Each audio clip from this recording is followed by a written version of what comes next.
How's it going, my truant people? Dr. Slacking, the Slacking Doctor, back with another tier list today. Today I'm going to be ranking the rest of the returning Pokemon in the Isle of Armor DLC. Now, if you didn't see the first version of this, I'd be surprised because it's the most viewed video we've ever had on the channel. I believe it's over 500 views now, getting on for 600.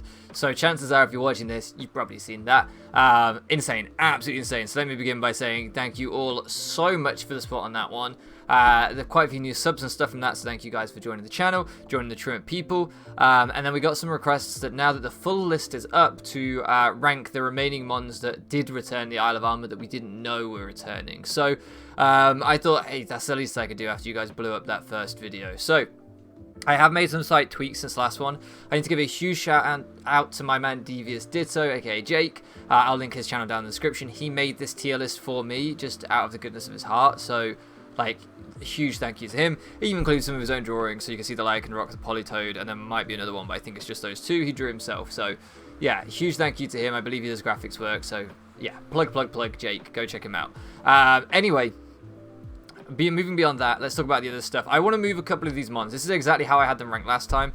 I've divided the Lycanroc forms up now into where I think they would be, because we didn't have the separate forms for them before, and the same, I've put Slowking in where I believe I said I thought Slowking would be, and I've put Magnemite up here. Now, I actually think Magnemite's slightly going to be less impressive than Magnezone in this format. I've always thought Magnezone was better, so I think Magnemite might be less impactful. I'd probably put it about here.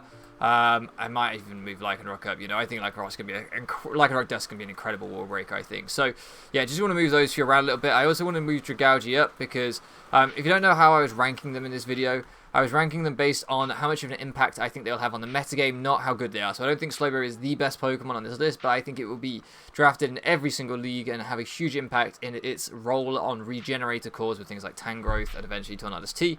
I think I was a little bit harsh on Dragalge. I think it's better than I gave it credit for. I'm actually going to put it up there. I forgot it got Focus Blast in the video, which does help it a lot. So I think it's not great. I think it's pretty bad. I'd rather draft most of these things over it. But I think it will get picked up, and I'm not trying to rank them on how good I think they are. I'm ranking them on their influence. So T-Spikes and all that good stuff is very good. I think I overhyped Luxray. I like it a lot, but I did see it get picked up, and I've now as well, since we did the first initial impressions, have drafted for a Wi-Fi league. So I have some kind of idea. It did get picked up, but I think maybe I was overhyping it a little bit. Other than that, I like the rest of this list. I think it's all pretty solid. I think this Lycanroc form could be a potentially decent wall breaker with its speed tier and coverage in terms of rock plus fighting coverage now. But I definitely don't think it's going to be the best. But I could see someone picking this up and getting some usage out of it. I really could. Anyway, moving on. Kicking off with some power here in Alakazam. So Alakazam's back. It was a tier 1 in the league that I was drafting in, although some people felt it maybe should have been a tier 2. I didn't. I felt it should have been a tier 1. I believe in this thing wholeheartedly. With Pursuit gone, Psychic Terrain with Expanding Force now. That's the other thing. Some new moves have come since I ranked these originally, which does influence one or two of their tiering. Yeah, I think this thing is a huge metagame threat. I think it should get picked up in every draft league, but will it? That's my question. It might get slept on, but it's having some role in OU right now and in DD teams. Maybe it won't get slept on. For me, like, I think it's one of the best games, one of the best ones in the meta right now. But I don't think people use it that well, for starters. I think people will use it badly. They'll only draft it on, like, in DD teams trying to abuse that shit, and that isn't, in my opinion, the way you get the most out of an Alakazam. So I'm going to put it here because I think it's better than these guys and will get drafted just as much, but I don't think it'll be as prevalent as the rest of these guys in terms of its influence. Now, for me, this is one of the best Pokemon on the list. Regular Alakazam's phenomenal, and Expanding Force and Psychic Terrain is so damn hard.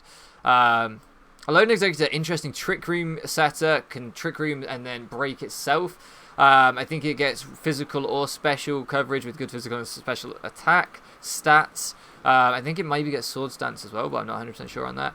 And it can drop its physical attack with Dragon Hammer. I think that's its like signature. Is it Dragon Hammer or something like that? Signature move that lowers its speed. So definitely an interesting Pokemon. I don't think we'll see it drafted a bunch though. So I think it'll be down kind of bottom of niche along with its partner in crime, the other Eggy. Alola Marowak, super interesting one. I expect this thing to be drafted very early in the meta. A ton. We're seeing this thing shred OU right now. But it's worth mentioning that a lot of the things that people are using it for in OU, like Magina and stuff like that, aren't in many draft leagues. Magina isn't on this list because I think Magina should be and will be banned in every Wi-Fi draft league that knows what they're doing. It has no role in the Wi-Fi metagame right now at all, in my opinion. Shouldn't even come near it. Too strong, too versatile, too much it can do. So I think Marowak, we're going to see its influence a lot because I think it'll be drafted a lot. Now, how much would it actually do? I don't think that much. I think a lot of players are going to struggle to get the best out of Marowak. I don't think it's an especially well-played Mon, apart from in easy matchups like against a Magina or Ferrothorn or something. So I think we're going to... I tried to actually draft it in the league I have coming up. Spoilers, I got sniped. I didn't get it. But I think it's going to be drafted a lot but used fairly badly. So I'm going to put it right behind Zam for that reason. I think it might be drafted more than Crocodile right now. I think it's more fashionable. Although Crocodile's rising in fashion with its anchor point for the Urshifu forms, but especially the Dark one, but I don't know, I think that's very loose in my opinion. Alola Sandslash, I think pretty bad. I think he maybe got some new moves, but maybe it didn't. They thought we was going to have Ice Shard compatible, but it isn't. With Slush Rush, I think that was the problem, or some shenanigans like that. I don't think it's very good. I think it's horrible. It will get some usage on Hail teams, because Hail teams will always exist one in every 5 leagues, so it will have a niche usage, but yeah, it's not good. I've used it once in a low tier league and it was awful. It was without Slush Rush, worth mentioning. Amoonguss, I think Amoonguss is going to be right up here with the regen mons. I think maybe a little bit less usage than Volcarona though. Again, the fact that it's role in the metagame, regen cores with things like Slowbro, Tangrowth, Amoonguss are so good in Draft League. I think they're only going to get better. Spores as good as ever. The Tapu Koko gone. You really only have to worry about Pincurchin electric terrain teams, and Pincurchin's garbage, despite what people will tell you about Rising Voltage making it viable. It doesn't. It's still garbage. So, yeah, I think Amoonguss is going to be really good. Really, really good. Spore's as good as it's ever been. Well, not as it's ever been, because Gen 5 it was kind of broken, but it's still really good. Really, really good. So I think Amoonguss will be prevalent. Assault Vest sets, Black Sludge sets.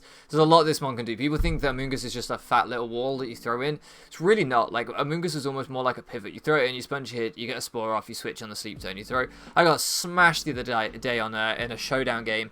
A guy was running Spore plus Stun Spore. He spored my first switch in, then I went back into my Gliscor to get my Toxic Orb activated, and he Stun Spored that, so my Gliscor was paralyzed and I got destroyed.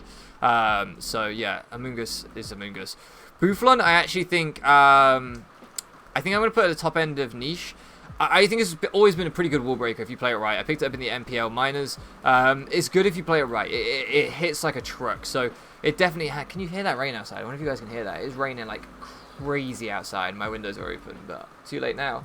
My windows still are soaked. Anyway, phenomenal wall breaker, hits so hard. I think it gets Reckless, right? Reckless, Double Edge, or Head Charge, I think it gets. So strong, signature move. Normal plus ground coverage hits most things outside of Ghost type, so that plus Earthquake is pretty solid. It just has mediocre bulk and a pretty lackluster speed tier, so it's always going to be like a bottom tier wall breaker, but it can do it if you play it right. It definitely can with some slow momentum and stuff. It can be a threat. I expect it to be picked up here and there, and when it does get picked up, I expect it to do work, because the right player on the right draft will get KOs with this thing. Chloris are very similar. I was trolling Aquarius today saying that I think this thing's going to be garbage. I don't. I think it can wall break with slow momentum if you bring it in the right way. I think it's incredibly hard to get on the field. Its stats are lackluster in bulk and speed again. But I think on terrain teams, with potentially Mega Launcher boosted terrain pulse, okay, yeah, okay. Maybe electric terrain or grassy terrain to get a powerful move to hit the bulky waters that would want to take you on otherwise. I can see that being useful. Only problem with that is obviously you're on grassy terrain. You're going to get nuked by any grass coverage moves, anything with a stray energy ball. Electric terrain, same thing with stray thunderbolts. So it's kind of a double-edged sword in terms of getting the terrain pulse boost, and I don't think it's that great on misty terrain teams or psychic terrain teams, because I don't think it really needs that coverage move for many matchups. Maybe if you're playing against, like, I don't know, a Roserade team, the psychic terrain boost on the switch in with terrain pulse could be interesting, but yeah, for the most part, no. I don't think it's going to be good. Pretty niche. Clefairy's in a really interesting place in terms of being one of the best checks to Urshifu, because you can throw it in on either of Urshifu's stabs, and then you have priority draining kiss, so it actually is a pretty good thing to deal with Urshifu. The problem is Draenicus is so weak, and with that hidden power gone, this thing Giga Drains its main coverage move, plus U-turn. It's not hitting steel types. It's got the Florges syndrome. Maybe it got Mystical Fire, but I didn't think it did. So it's got the Florges syndrome of just saying, like, hello steel type, I can't touch you. I think it will have an influence on the metagame because I think it will get drafted a lot as a budget fairy, but I think as the generation goes on, people realize it's complete garbage. And it will fall down. So I'm actually going to put it below the... I'm ranking on influence, not my bias. Its influence will be larger because it will get picked a lot, but I think it's so bad. I don't think it's viable at all. I really don't. I don't even think it gets coverage for poison types or fire types either, because I think its main coverage is grass, so it literally can't touch any fairy resist. It's horrible. Horrible Pokemon. Decidueye up next. Decidueye I expect to be drafted a lot, used a lot, great typing, great pivot. Yes, it gets Poltergeist, but it already has Spirit Shackle. I think it gets Poltergeist anyway. It already has Spirit Shackle, which I think is largely better in terms of being able to trap. Plus, you know, you can run it in conjunction with Knockoff on Mons. I expect it to be up here with like the Mien. Rich has told me how to pronounce this. The Mien. It's not Mien Shao, because that's what I say anyway. I can't remember. Can't remember the correct way to pronounce that one, so I'm not going to pronounce it. So yeah, next to Poliwrath, it's gonna go in there. Then we're gonna have Dunsparce, Checkmate Ben's old favorite or one of his favorites. I think Dunsparce has always like had a niche, especially with so many ghosts around. It is bulky, it does get reliable recovery, it does get glare support, it does get stealth rocks. I understand it's not good, I get that, but you can do things with Dunsparce. I've seen it put in work. It isn't as bad as like a Dedenne. It just isn't. Just for the fact Ghost Spam is a real thing right now, and it's a fat normal type that can switch in and take hits and roost up. So yeah, I think it has a niche on certain drafts. I think this thing is horrible. If you saw my Draft League preview video about this thing, I think it's bad, but I think it'll have usage because people want to use it. Funnily enough, I'm in the DGBA right now, and I think in like 3 divisions of that. Didn't get drafted in any division, but that is a Nat Dex metagame. We're talking about Wi-Fi metagame right here. And I think in the Wi-Fi metagame, people are going to want to try it out. It has a role, I think it goes under viable, around the same tier as Dragalge for me, where I think they're bad, but people will get usage out of them. Heracross. Right here with the other fighting type boys that are good. Phenomenal wall breaker. Swords Dance with gut sets. Just if you watch my showdown live that went up on Friday, then you will have seen how much it messed me up in some of those games with Swords Dance plus Flame Orb guts. But also Scarf Moxie, like along with Crocodile, we're getting some Scarf Moxie back. It was pointed out to me that I missed off Gyarados and I missed off Scrafty as potential Moxie sweepers in my last video. Gyarados, I agree. Scrafty, very rarely do you see Moxie Scrafty in Draft League, so I actually might bump this one up. I might put it there because I think its niche is huge. As a wall breaker and a sweeper, I think it's phenomenal. I don't know. I think Starmie's really good, but I think Starmie will go less drafted. So yeah, I'm gonna put it there. I think this thing's gonna be a massive threat.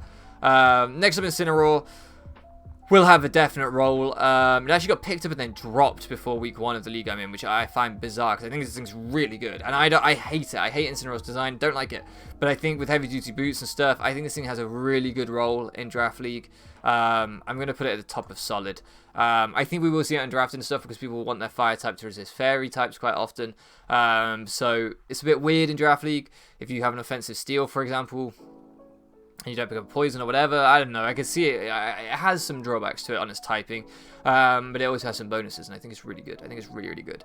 Kadabra, I've asked Jake to put in some of the NFE mons that I thought were viable. So Kadabra, I think is viable. I think it's the bottom of viable, but like Focus Sash, Magic Guard, 105 base speed.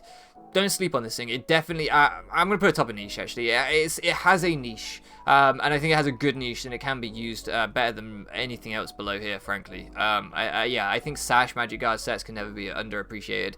I think it's counter and stuff as well. So yeah, to check certain setup sweepers, definitely useful.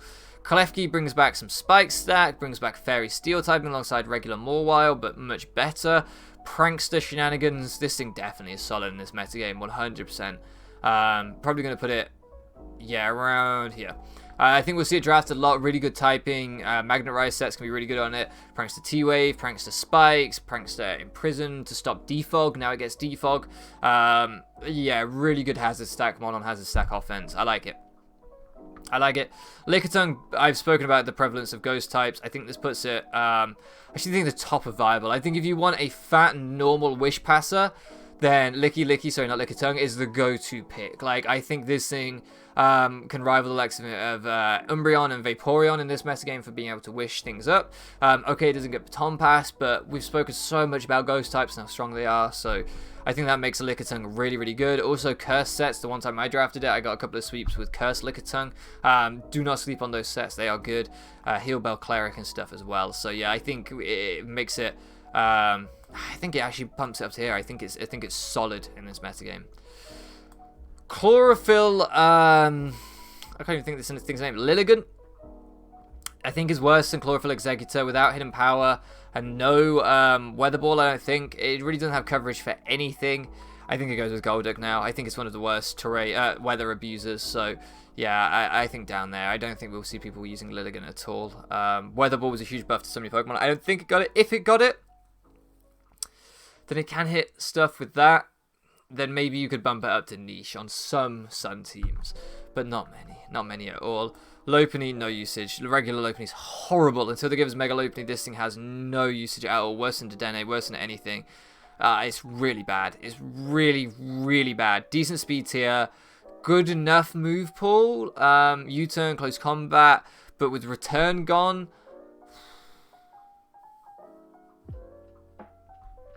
Lurantis, contrary, defog. It's got some cool techs. Definitely a niche Pokemon to viable. I'm gonna say viable because I think it has a role. I think it's worse than everything else here. I'm not a big Lurantis fan, but Superpower plus Contrary, if you don't know, means you can boost up your attack and defense simultaneously. Leaf Storm means you can boost up your special attack, so you can boost through things with Contrary, which reverses stat changes essentially. So instead of dropping your stats, you boost them. Defog is always good, and in restricted decks, you want to get the hazards removed you can get. Grass types right now aren't great, so having a budget grass type isn't the worst thing in the world. They're not that important on drafts right now, I don't think. So, yeah, I mean, it could do a job. It's viable. It's definitely viable. Regular Marowak. Regular Marowak is strong, right? It's got a similar, if not the same attack stat to Alola Marowak plus Thick Club. But it just gets no love. Its typing is so much worse. Pure Ground. But I feel like, does it get Rock Slide or Stone Edge? I feel like it must do. I feel like Edgequake's always been good. I don't know, it's weird. I feel like it could do stuff, but its defensive typing is so much worse than Alola Marowak's. It can't come in on the Steel types, it can't come in on the Fairy types. It doesn't get Rock Head plus Flare Blitz, it doesn't get Lightning Rod plus a non-ground typing. Yes, it gets Lightning Rod, but you're already a ground type, so it's pretty useless. The fact that the other Marowak has an immunity to fighting types, an immunity to normal types, and a potential immunity to electric types in Draft League is incredible. I think it's good, but it just gets no love. I think it'll have no usage, but I'm going to put it at the top of no usage. I just don't see anyone using it ever, because there are so many other better ground types. But I think it could do something. If you wanted a wall-breaking ground type, I think it could do it. I really do. I think it could be interesting, but I don't think we'll see it all. Miltank, again, we've spoken so much about fat normals by this point. It's a rocker, it's a cleric, reliable recovery with milk drink, seismic toss, T-wave. Yeah, this thing's it's solid. It's always been solid. It's the Boland Bovine. It's always been good. It'll always be good. I don't see ever a metagame where Miltank isn't useful. Yeah. Palossand now. This is my boy, Palossand. I love how I get more excited by Palossand than my mascot, Miltank, for the Bone Bovines, but that's not the point right now. Palossand with Scorching Sands, interesting. Essentially a ground-type Scald, if you don't know, with 30% burn chance, but slightly lower base power. I have drafted Palossand a lot. I got to UBL semifinals with Palossand on that team. I actually won a trophy with Palossand in Gen 8, although I was on an alt account, so we don't really talk about it. I'm actually undefeated with Palossand across multiple leagues in Generation 8. Anytime I've brought it to a game in Generation 8, I have never lost. I think Palossand's really good. I think it's really good. I'm bad, so it must be good, right? how good do I think it is? I think it's actually solid. I think it's above viable right now. I think if you're looking for a ground type, this is a very, very solid ground type. I expect it to get drafted in most leagues. Ghost Ground is a perfectly fine defensive typing. Again, we spoke about immunity. It's got 2 immunities there. I think it's still a bit of a sleeper pick. I think people aren't that hyped on it. But, so I don't know if it goes... I think it's going to go above Poliwrath in terms of influence, though, because I don't think rain teams are going to be that spammed. So, I think right there behind Klefki, I think that's a really good spot for Palossand. Best it's ever been. I don't even know if Scorching Sand is going to be that much of a buff. It was already great, but Scorching Sands will give it popularity, which it didn't have before. In my opinion, it was already fantastic. Now it's just going to get the credit it deserves because of the Scorching Sands buff. So I expect this to have a role in the metagame for sure. Regular Pinsir, you know, Scarf Moxie is cool. Rocks, decent speed tier. It has a niche, but again, I think it goes with these like wall breakers of being like very niche. Pure Bug has never been a great wall breaking type. Does get coverage to hit steel types and fire types and stuff like that. So I think if someone drafted Pinsir, they could make it do work. I really do. I think especially in the Wi-Fi game with restricted speed tiers and stuff, I'd be very interested in trying it myself sometime. I think it gets Sword Stance as well, of course, because Mega Pinsir does, so it does. I think it could have a role. I really do. But I don't think it'll get drafted that much. I think it's viable, but I think it'll get used less than all of these guys. I don't think it got picked up in the Wi-Fi league I'm in right now. So if I was ranking on power, I'd maybe put it up above these two here, but I don't think it will get drafted that much. So it's a shame. P2. Oh my goodness. Bold claim. Bold claim. I understand. Throwing P2 straight in defining, like meta defining. Are you sure? Yes. Hear me out. Not only is this thing a phenomenal ghost check, which I cannot stress enough how important that is. Trace is a fantastic ability. Things like Zera Aura, I can switch in on your Plasma Fist, Trace Revolt Absorb, you can't touch me. It also now gets that teleport buff, and this is one of those Pokemon that can use teleport in conjunction with other good moves, and I'm not talking about Wish for once, I'm talking about Trick Room. Trick Room teams with this, really good. Also, if you want to draft something like, let's say you want to draft like, I think I saw Eric use this with like Dragapult. So they bring in their fighting type on you as you teleport into your Dragapult and you fire off then your Dragon Darts or stuff. Like it can get momentum as well as checking things like Dragapult. It can bring in things like Alakazam, which we've already spoken about being an amazing threat against those fighting types that want to come in to break P2. Oh, this thing can be so good. This thing can be so good. Such a good pivot right now. Just throw it in, sponge it, hit, click teleport. Cannot stress it enough. I think this thing's fantastic right now. PZ is a problem, right? PZ is a problem because I've used this thing. I went Owl with it last season on the draft. If you guys haven't checked that out, there is a video analyzing my finals game from Owl that went up recently. Definitely check that out where PZ put in work. I think it can do a lot. But the problem is PZ has never been fashionable. People don't... It's like Staraptor. Like, people know how strong it is, but they just don't think it's great, and they sleep on it. And I think that's a criminal shame for both of those Pokemon. I think it's going to have to go in strong, because it's too strong not to go in strong. Like, it hits too hard with Adaptability Tri-Attack. But I think it will continue to be slept on and not picked up that much. So, I can't put it in solid, because I think when it gets picked, it will do too much to not warrant a place in the strong tier. But unfortunately, it doesn't go any higher than that, just because people will sleep on it. People always sleep on it.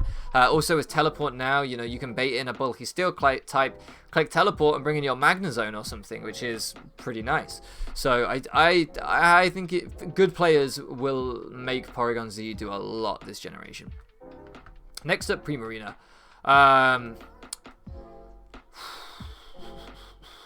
I'm going to put it right above Azu. And I know that seems crazy because I spoke so much about how Azu gives us these premium belly drum sweeper that we haven't had otherwise.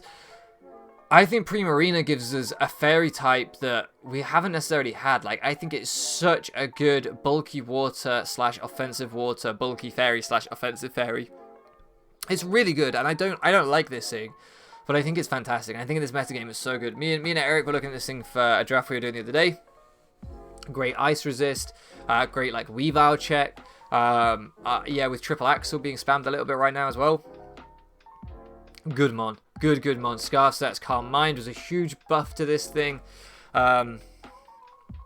maybe I'm over-egging it slightly. Maybe there.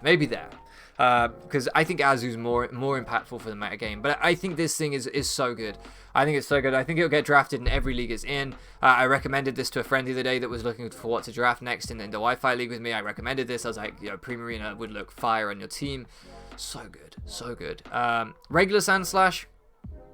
Rapid Spin buff is cool. Has a role on sand teams if you can't get Excadrill, but really it's not great.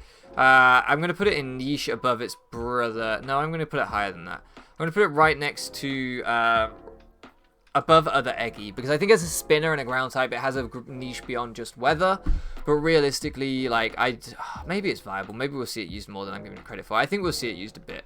I think people would like the fact that it can spin, set up rocks, it's roll compression, rapid spin, giving it plus speed is helpful, knock off, earthquake, stone edge, blah, blah, blah, blah. And roll compression in Draft League, if you don't know what that means, it's filling out or checking more than one box on your team. So when you're drafting a team, you want to have rocks and you want to have removal. Well, this checks 2 of those boxes already. So that's the idea here, and that's why I think it will have viability and we will see it used. Scolipede. Definitely strong. A speed boost sweeper, the first one we've had back. Phenomenal. Swords Dance, really, really good. Focus Sash sets. I could see heavy duty boot sets. I think it suffers losing Z moves a lot. I used this thing in ABC. It was my kill leader. I nearly was kill leader for the whole league. It went crazy. But I built Z moves on it every single week. So with that in mind, Sash Hazards leads with Endeavor and stuff will be cool as well. Leagues that allow speed pass. People are always trying to abuse speed pass. I'm going to put it here with Heracross.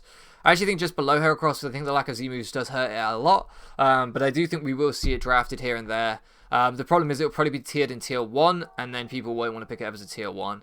But make no mistake, Scolipede is always a threat, and is definitely a strong member of this meta game. Next up, Scyther. Scyther, with dual wing beat plus heavy duty boots, suddenly got its offensive sets freed up massively. You never really wanted to bring offensive sets before because you wanted the Eviolite for the bulk, and so you're always worried about stealth rocks and stuff like that, but now you can legitimately bring heavy duty boots, dual wing beat.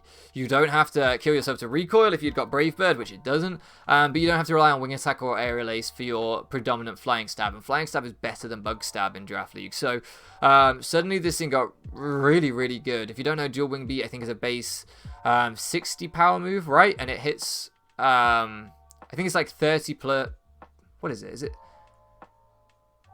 like 40 per hit, so it levels out at base 80, it hits twice. But with a Technician boost, because Scyther gets Technician, it works out at 60 base power per hit, 40 times 1.5, 60. So it actually works out at a total power of 120, which is like Brave Bird with no recoil. So, wow, really, really good stabs. 105 speed, I think 110 attack, I think. So, legitimately strong. Sword Stance sets could sweep teams with this speed tier in this metagame. So I'm actually going to put it really high and viable. I think right alongside Tauros there. I think maybe even above Tauros. I think it'll be more fashionable, so people will use it more. Yeah, really, really interesting pick in this metagame. Sharpedo, gonna go straight into solid. Life Orb Sharpedo set, Sash Sharpedo set, Speed Boost. Can't underestimate Speed Boost, such a good ability. I'm going to put it at the bottom of solid because I don't think it's a very fashionable pick, and I don't think we'll see it drafted in every league. But I think where you do see it drafted, you'll see it put in work. I use this alongside Palisand on my UBO team where I made semi-finals and choked semi-finals. Had I played Sharpedo properly, I would have won semi-finals. I had a 100% way to win. I didn't take it, I think, from memory. And the guy that beat me, OP Jellison, a good friend of mine, ended up winning the league. So who knows? We could have got to a finals and had a shot win the league ourselves had I not choked that game. Sharpedo, absolute threat. Now, one thing I would say is I brought a Z move every single time, just like Scolipede. So that's why I'm not tiering it higher than this. I do think it liked having Z moves. Wow. I'm sorry to Skyrander, but Stoutland got shafted. The removal of Return leaves this thing with what, like Body Slam? Or maybe Double Edge? I don't even know if it gets Double Edge. I think it does as its main normal stab. Double Edge isn't horrible, but it's not good. This thing really wanted Return plus Crunch. Yeah, it really, really got hammered. And I think the fact that it got so hammered means you will never see this thing drafted. It's not that I think it's worse than Lopunny. I don't. But I think you're more likely to see Lopunny drafted than Stoutland right now. Because people are so low on Stoutland. They're so disappointed with the nerfs that it just won't get picked up. I don't see it ever getting drafted. I really don't. Unless it's like a mascot pick. Which is about the same as the rest of these guys, to be fair. But even mascot pick, Skyrunner didn't pick it up, so yeah, I don't see it getting much usage at all. Next up, Tangela, really good. Don't sleep on Tangela. This thing is fully viable. Better grass type than Lorenzus, in my opinion. If Violet, Tangela eats hits, and we've already spoken about Regenerator being great.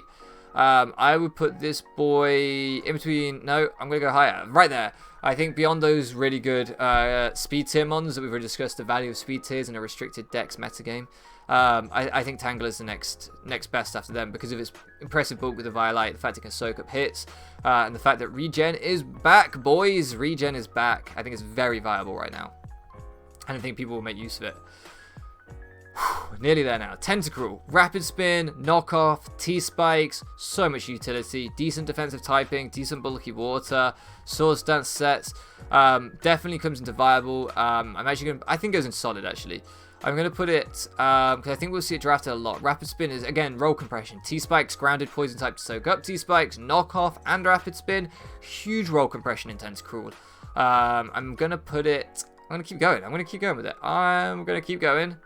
There. I think maybe Klefki will see more. I don't think we will, actually. I'm going to keep going. I think above Decidueye. I think that far. I think the Tentacruel is going to be massive in this metagame. Like I say, just does so much for a team. I used it recently for the first time in a couple of leagues. I think it's really good. I didn't get the most out of it, but I think it's really good. Yeah, I think grounded poison types to soak up T-Spikes are always huge in Draft League. Bulky Water, spamming Scald always huge in Draft League. Rapid Spin always huge in Draft League. I can't underestimate. Its base stats are not great. Speed tier 100 is good. The rest of its stats are really underwhelming. But just the fact that everything it can do, or the text this thing has, I think will keep it very solid and very influential this metagame. Last up, Wigglytuff, the ultimate Dragapult check. Do you want to be immune to both of Dragapult's stabs? Then draft Wigglytuff. Don't worry about DD Steel Wing. It will only obliterate you a little bit. And you're very passive, so you won't do much back. Wigglytuff, I think, has a role. Bulky normals, I've said it over and over. It has have a role. It gets teleport, which is really good. I'm going to put it right there. I don't think it's as good as these wall breakers. Actually, I think you'll see it drafted more than the wall breakers, so I'm going to put it with this boy. I think it's better than Comfey. The fact that it gets like Steel Roller is pretty cool. It gets more coverage than Comfey. I think it's better, but I think we'll see it drafted less because people like Comfey for some garbage reason. So yeah, I think that is pretty reliable. Get Stealth Rocks, Teleport plus Wish. Anything with Wish Teleport is good now, or will get picked up at some point now, even if it's not good. And Stealth Rocks, of course, is good. So yeah, that is my... And of course, this could change. I already changed the ones from last time, bumping Dragalge up and stuff. There might be things that I've missed. There might be things I've changed. Which Pokemon do you think I've overrated? Which Pokemon do you think I've underrated? I still stand by the Regenerator brothers being the most influential Pokemon in this metagame. But yeah, what do you guys think? Let me know. Let me know down below what you think I got wrong. Do you think I overhyped Porygon? Do you think I underhyped Scyther? Like, what do you think that I did wrong? I would love to hear it. And thank you again for your ongoing support on these videos. If you haven't already, please do consider subscribing. We're trying to hit 500 subscribers by the end of the year, and you guys have been crushing it. So please do consider that. Also consider liking the video and all the other good stuff. I don't say this as much as I should in my videos, but we have a subscriber Discord server down in the description. If you want to join the Discord server and have a say on the type of videos I make on the channel, join that. It's pretty active and it's pretty good. I'm pretty grateful to everyone that's joined it. We're trying to hit 50 in that by the end of the year, and we're already nearly there. So help us make that 50. Anyway, my voice is killing me now. I've rambled on long enough.